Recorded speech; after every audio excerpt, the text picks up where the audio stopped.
Chris Paul got dismissed from the Clippers team. He was at the away game with the Atlanta Hawks.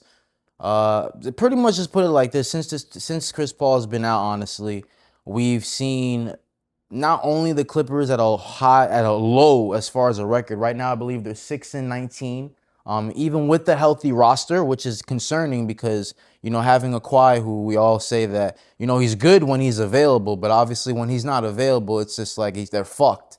So, it's crazy that they dismissed Chris Paul, someone that they brought into the roster to essentially play as that veteran. They brought him in as kind of, we all knew, as a farewell tour for him because he already announced his retirement. I mean, how you feeling about that? You think they did him dirty, or you think, they probably should just move on and try and what do you think? There's either one or two things in regards to Chris Paul. Either they did him dirty, or there was something that Chris Paul was involved in or had a habit of doing that was a cancer to the team that caused the situation to happen. According, I just don't feel like any team, this has never happened before.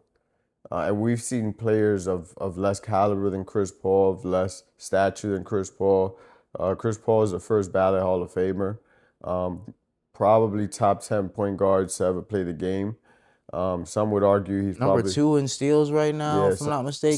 Some would put him even lower than that. So I didn't like to see it personally, but I've always heard stories about Chris Paul and his locker room antics. I've personally seen some of what seems like downward coaching when it comes to like certain players on the sideline or even on the floor.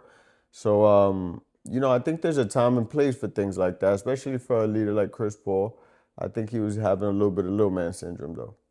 And they had to get him I don't know, man. They brought Chris Paul in for a specific reason. I mean, you bring Chris Paul in, he's been around the league already. Teams know him, players know him, coaches already know him. That's his style. He's been like that. He's always been that guy that comes off the bench or is going to be a starter that's going to tell everyone, like, hey, like, we got to do this, we got to do that. Like, he was always a leader of the locker room, but I guess he was just butting heads with Ty Lue, and Ty Lue didn't like that. So, I mean, he's Ty Lue's boy.